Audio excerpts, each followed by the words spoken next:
बिस्मिल्लाहिर्रहमानिर्रहीम। अस्सलाम वालेकुम। मैं हूँ खानमानसा शहजादी। स्ट्रीम इंटरनेशनल में खुश आमदीद।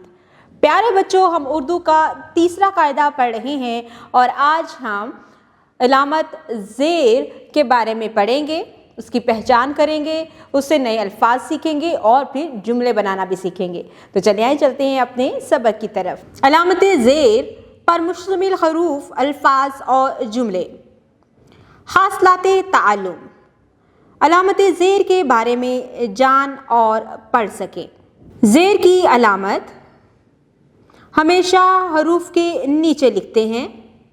ज़ेर वाले हरूफ की आवाज़ नीचे की तरफ जाती है, जैसे अलिफ ज़ेर ई, बे ज़ेर बी, पे ज़ेर पी, ते ज़ेर ती, टे ज़ेर टी, से ज़ेर सी, जीम ज़ेर जी, चे ज़ेर ची, हे ज़ेर ही, खे ज़ेर खी, दाल ज़ेर दी, डाल ज़ेर डी, जाल ज़ेर जी, रे ज़ेर जी, अड़े ज़ेर ड़ी, जे ज़ेर जी, ये ज़ेर जी, सीन ज़ेर सी, शीन ज़ेर शी, स्वाद ज़ेर सी, ज़्वाद ज़ेर जी, तोएं ज़ेर त्वी, ज़ोएं ज़ेर जी,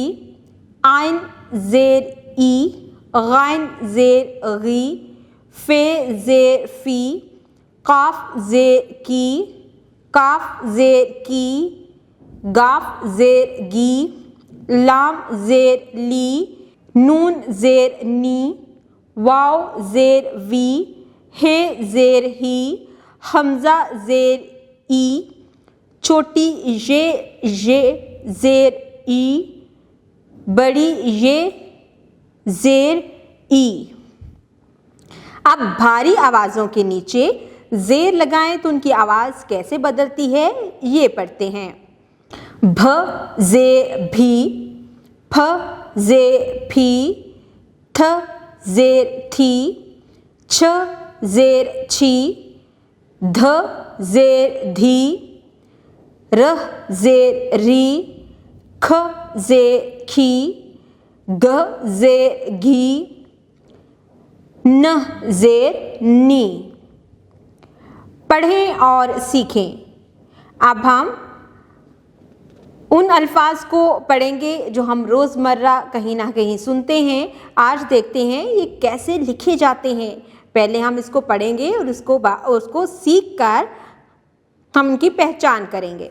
अलिफ ज़ेर सीन इस, अलिफ ज़ेर नून इन, दाल ज़ेर नून दिन, जीम ज़ेर नून जिन, गाफ ज़ेर नून गिन, मीम ज़ेर लाम मिल, हे ज़ेर लाम हिल, फे ज़ेर रे फिर, ख ज़ेर लाम खिल, लाम ज़ेर खे लिख, ज़्वाद ज़ेर दाल ज़िद, नून ज़ेर बे निब। बराए उसातिज़ा इकराम, तुलबा को अलामत ज़ेर पर मुश्तमिल दो हरफ़ी अल्फाज पढ़ाएं। ज़ेर वाले दो हरफ़ी अल्फाज की मदद से तुलबा से जुमले भी बनवाएं। प्यारे बच्चों, आज हमने अलामत ज़ेर की पहचान की है। इससे बहुत से नए अल्फाज सीखे, जुमले सीखे और हमने एक बहुत ही अच्छी सरगर्मी का पेज भी मुकम्मल किया है। हमें अब स्ट्रीम इंटरनेशनल की वर्कबुक से होमवर्क मिला है। आपने क्या करना है कि इस होमवर्क को साफ़ सुथरे तरीके से करके लेके आना है और जितने भी नए अल्फाज आज हमने ज़ेर की अलामत के साथ पढ़े हैं उनको अपनी रोज़मर्रा की बोलचाल में शामिल करना है। इस तरह आप बहुत अच्छा बोलना सीख जाएंगे। उम्मीद करती हूँ आपने इस वीडियो से बहुत कुछ सीखा होगा। मज़ीद सीखने और जानने के लिए हमारे साथ रहिएगा। मिलते हैं अगली वीडियो में, तब तक के लिए खुदा हाफिज़।